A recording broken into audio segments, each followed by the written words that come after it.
Good afternoon and welcome to today's webinar from NextGen Planners. My name is Rohan Subajoti. I am one of the directors here at NextGen Planners and the head of innovation. Joining me today is Adam Carolan, also a director, co-founder and head of strategy. I think that's what it is, Ro, isn't it? Something like that. We gave ourselves these titles. We're still trying to figure out what they mean, aren't we? But we will get there. How are you today? All right. Yeah, good, mate. So just got back, I think, a few days ago, just acclimatizing, and I've just come from a lovely birthday party at a trampoline park. So I'm bouncing. Please don't tell me you prepared that one. That's shocking. Yeah. So we've set the level early. Very good. Today's session is titled, yes, how to build a one-page business plan that won't sit in your top drawer. So this is something that bugged me for quite a while around business plans, and in particular, the fact that you would spend all this time writing a 20-page plus document, putting forecasts in there, you know, all this detail and thousands and thousands and thousands of words, and then it might go in your top drawer, and you probably put it out, if you're lucky, once every 3 months, once every 6 months, once a year, or maybe not at all. It just gathers dust, gathers dust entirely. So it always became one of those things that was a bit farcical, actually. I mean, Ad, you must have had that experience as well, right? Yeah, I mean, you know me, I'm a business planning beaver. So I love a business plan, but yeah, I think it can very easily get discarded. So it can very easily be a one and done thing. And I think that's what we're trying to get across today, is it shouldn't be that, should it? It shouldn't be at all. And that's exactly it. A business plan is a moving document. You'll have all heard the old, you know, Mike Tyson and the punch in the face quote and all that kind of thing with regards to a plan. And much like with our clients with financial plans, they're constantly evolving, they're constantly changing. It's a working document. And I was lucky enough to be part of the Business Accelerator back in the day, and credit where it's due. They introduced me to something called the business model canvas, and effectively, it is exactly what I needed. A one-page business plan that's a dynamic document that is designed to be constantly evolving, constantly changing, and doesn't live inside the top drawer. The one-page business plan on the business model canvas, I can't remember exactly who it was devised by, but there's a really good template of it on a website called Strategizer, which we'll go over today. And the idea of today's session is actually, I'll talk you through all the elements, the 9 elements to the business model canvas on that one page. And we'll go through a bit of a live example for a financial planning firm. We will build a financial planning firm's business model within the next maximum of 27 minutes. How does that sound, Ad?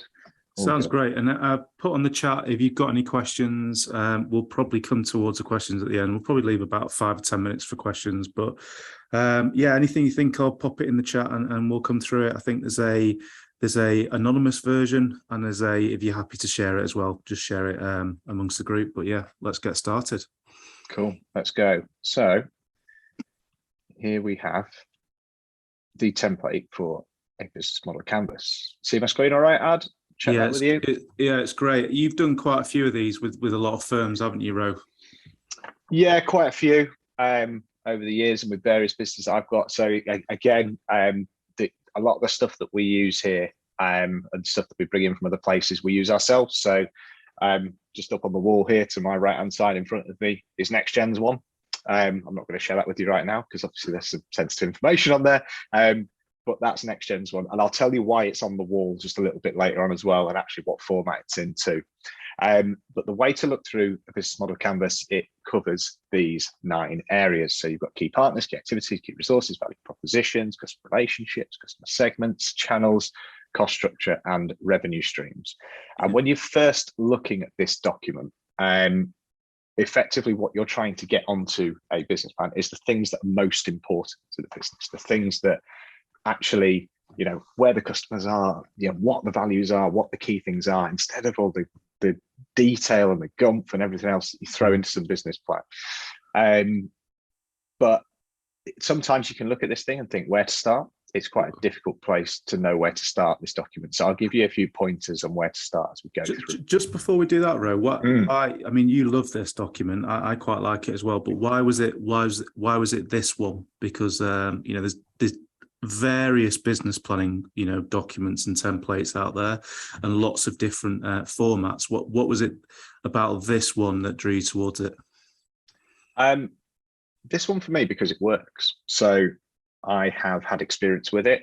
It also translates to other businesses. So I've used it in another little side business that I'm starting and things like that. It just translates across all areas. Now I've tweaked a few of these in the red so that they are a little bit more relevant to financial planning and financial services, but effectively you can use this for anything. The business accelerator that I was in was about 40 or so completely different businesses, from greeting cards all the way through to magicians, actually. So there you go. So the best place to start with this document is either in the middle here, value propositions, or customer segments. So we'll start over in customer segments. So obviously, who are you serving? I mean, this, and the reason that this is such a basic and simple but important thing is that if we don't just keep a clear eye on who we're serving, we'd probably end up trying to serve everyone and focusing on, being all things to all people rather than one type of client in particular. So Adam, in your imaginary new firm, XYZ Financial Planning, who are your customers? If I'm making it up, let's think. Back in the day, I used to focus on business owners that are 3 to 5 years of out from an exit. Okay, cool. And any other segments at all in that business, or just that? We could be a lot more specific, but I think for the purpose of this, I think that's a fairly good customer segment. So any sector, 3 to 5 years away, it's a business owner looking to exit in the next 3 to 5 years. Maybe, I don't know, exit value of say £1 million plus. Cool. Makes it worth it as well. Okay. So that's super. That's really clear. And again, the importance of showing that in that customer segment is that Adam knows exactly who he's serving. And when this is in front of him, as I'll show you how to do at the end, and you keep it in front of you all the time, it's that constant reminder of those are the people that are important from a customer perspective. So what problems do you solve, Adam? Various problems. Helping a business owner figure out their number is a key problem. Exit number.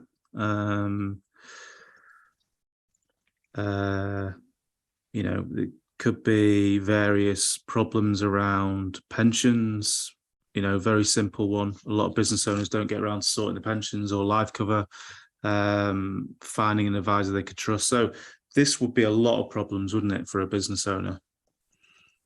Outsourcing, outsourcing the family's finances, really, isn't it? Okay. To provide more time, etc. Yeah. Okay.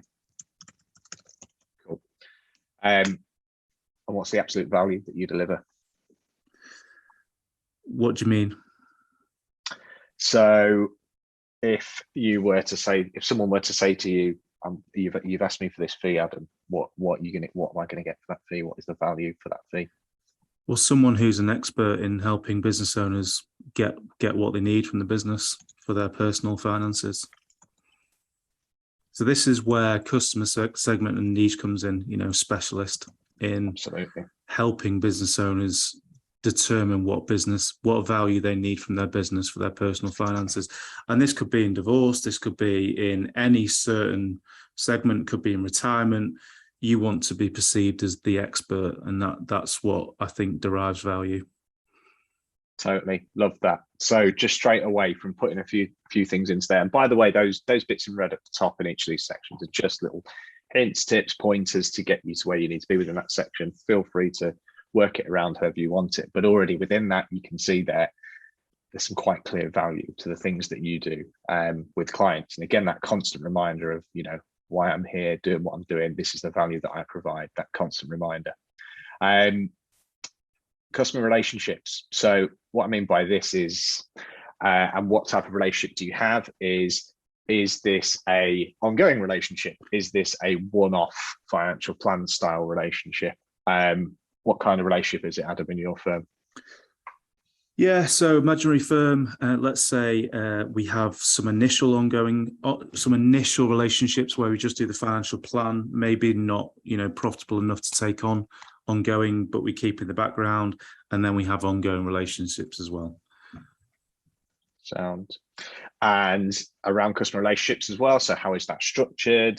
Let's give me something, frequent. So you look in there at like frequency of meetings. Yeah, so with business owners, obviously you probably want more frequent meetings. Things are happening quite quickly, meet at least a quarter, but monthly relationships, and they're more active relationships as well. So I think that would be the key, and that's why you've started in the customer segment row, because it all feeds down from who you're serving, because you need to build it from the top. Cool. Yeah, absolutely, mate. Absolutely. I'm just putting some nonsense in there really to fill it out for now. What do you do to keep customers? Is quite a key one as well in your customer relationships. So, what are the things that you're going to have to keep building that relationship? I'm a massive believer of client communication being absolutely crucial. So constant, relevant communication towards my customer segment, towards my niche, in terms of what are the issues, the problems they've got coming up. So it might be that they've got corporation tax year end, and we need to talk about some tax year end, company year end planning. They might have tax year end planning coming up. So, the way I keep them is, for business owners, I know that they've got constant problems. I know that I'm going to be in the conversation a lot. So I'm always building the scope in advance in terms of, what do I need to do? What are the problems coming up? And I'm always in the conversation. Super, good stuff. From a channel's perspective, how are you planning on reaching your customers? Okay, so this is an interesting one. So for the imaginary business, I'm looking at client referrals. So business owners are prolific referrers to other business owners. They're very, very well networked and professional connections. And we can talk about the key partners I think you've got next. But so if I'm going after business owners looking to exit, I'm looking at accountants, I'm looking at corporate finance, and I'm looking at lawyers that all specialize in that area. I'm going to jump across to here and put those into here. So like I said there, accountants, corporate finance, lawyers. But all have to specialize in business owners looking to exit. Okay. Cool. So this is the thing, when you go niche and you specialize in something, there's always partner services, other areas that have done exactly the same thing, that specialize in that same niche as you. And it's always important to not try and go generalist to those introducers and go as niche as you can with those too. In biz owners exiting. What's interesting here as well, Ro, it's worth mentioning that I've seen successful businesses have 2 or 3 different versions of this. So they might have 2 or 3 different audiences that they look after. So they might have business owners, they might have retirees, they might have professional connections, and you could almost have 2 or 3 different versions that feed into the same document for that different business model canvas. Yeah, totally. Or you can get into customer segments, do it that way, and get it separated out in here. But then it gets a bit busy. So I say the same thing to people: just go and do a second one. So other key partners in this area, it is the people who are absolutely fundamental to your business. So, who are your partners for, your paraplanning outsourcing, for example, like who is it there? I won't name specific companies. The really key software providers that you have, etc. I often look at this section and think these are the people I really need to look after. And this is probably, I'd say, actually the section I change the most on mine, and I'll show you what I mean by change shortly. But also the one I actually focus on quite a lot, because that does change an awful lot. But if you focus on those key partners, if you focused on the fact that you've got great relationships with your outsourced paraplanners, your software providers, the accountants, those people, that naturally drives everything else because they're the key people that make everything tick. So focusing down on key partners and just having that constant reminder again in front of you of, God, I haven't picked up the phone to them for a while. Instead of this thing being sat in your top drawer for ages, it's so key. Yeah. And again, that it is that, who do you really need? Who's so crucial and vital to the business? From the perspective of key activities. So when I come to this section, I always look back to your value proposition and what are the key activities that drive the value proposition, because that's effectively what key activities are. So with the value proposition being things like helping a business owner figure out their number, well, a key activity is going to be writing financial plans, right? Yeah. I mean, this is very simple, isn't it? So most financial planning businesses have two jobs, and that's to deliver a great onboarding financial planning experience and to deliver a great ongoing service. We overcomplicate it, but there are the two jobs that great financial planning firms do. So onboard me and then look after me, as a client. Fantastic. Cool. So again, when you flick back your eyes towards your key activities, I would say if you're having days at work where you're flicking towards this and you're seeing that you're not doing many of these key activities, you might just be focusing in the wrong place. You might just be getting bogged down in something you can give to somebody else. You can outsource elsewhere. And that's, I usually have 3 in that section, thinking, I look at it every day and think, am I doing any of those 3? No. Okay, I need to be doing one of those 3 things. I don't know, I always work in 3s. I don't know about you, Ad. Yeah, everything works better in 3s, doesn't it? Key resources perspective. So as I said, there's kind of 4 guidelines there, which is kind of used within this model, being the physical, intellectual, human, and financial. I'd say within financial planning firms, the human is often a little bit bigger in service businesses. Just because it is still quite human dependent. But these might be, for example, your office space, your IT equipment, obviously staff, funding for any upcoming projects that you require if you need additional funding, or that kind of thing, etc. But just keep an eye on what those key resources are, and again, just to ensure that they're not neglected in any fashion. Make sure that you have decent IT equipment, if that's fundamental and a key resource for your business. Then make sure that it's there, but just keep an eye on it. And then finally, these 2 at the bottom, which are the revenue streams and the cost structure. So I probably meant to come to revenue streams that little bit earlier on, actually, but this cost structure, it's not asking here for a full list out of, what are all your fixed costs, what are your variable ones, etc. But a good way to do this really is just to bucket it into 2 as an overall figure. So what are the fixed costs of the business? What are the variable costs to the business?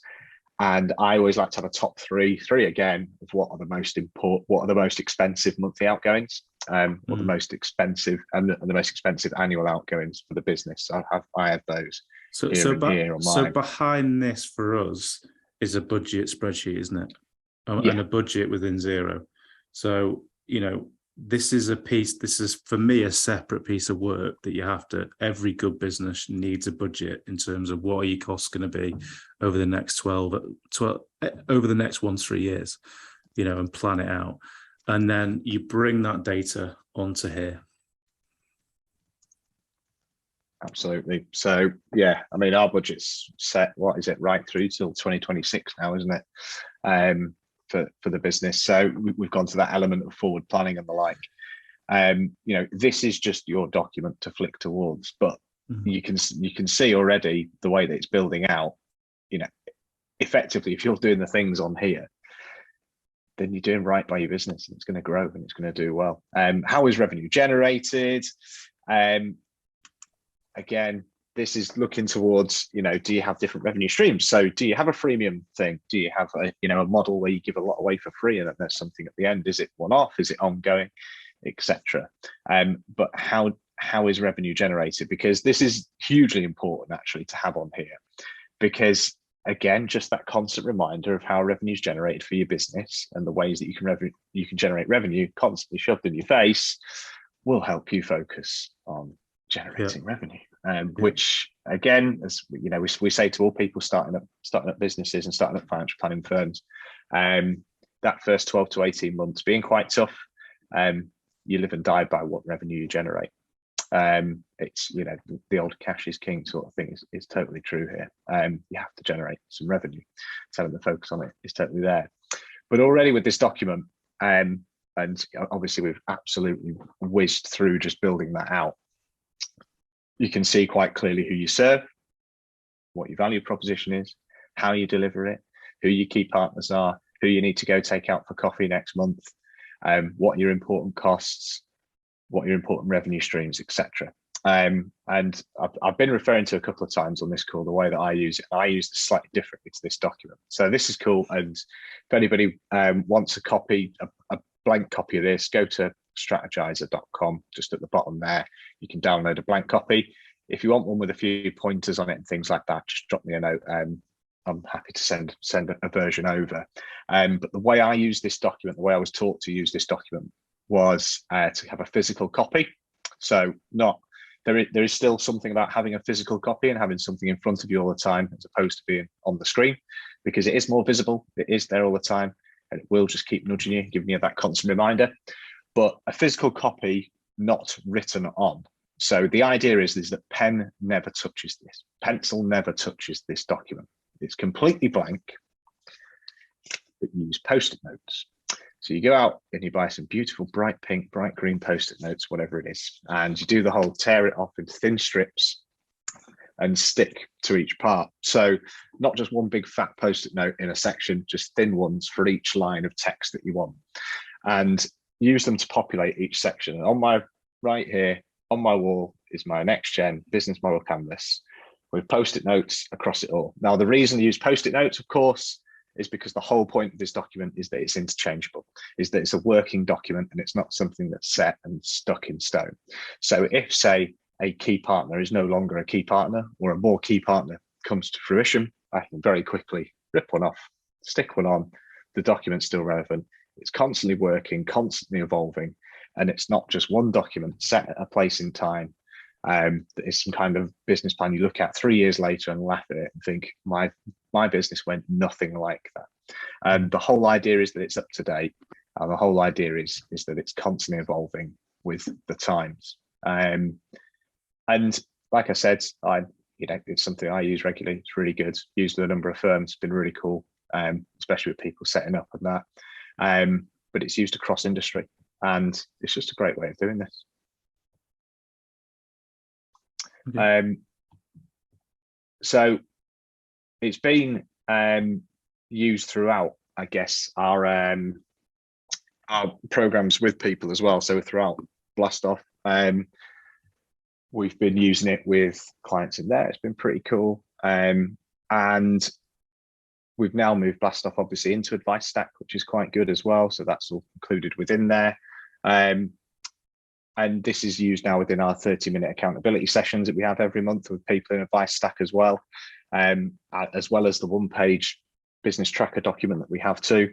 But it all just works quite smoothly and keeps you on track. We're massive on keeping you focused on the things that are really, really important, and that's exactly what this business plan document does. Any more word on Advice Stack from your side, Adam? No, I'll come back to that, but I'll come back to some of the other things. So we surveyed a few businesses, 150, and we've got some great data, but I mean, 49% of the businesses that we surveyed don't have a business plan. So, bear in mind that you are a financial planner. I'm not being judgmental, but you are a financial planner. You're telling people to get a financial plan and keep on top of it.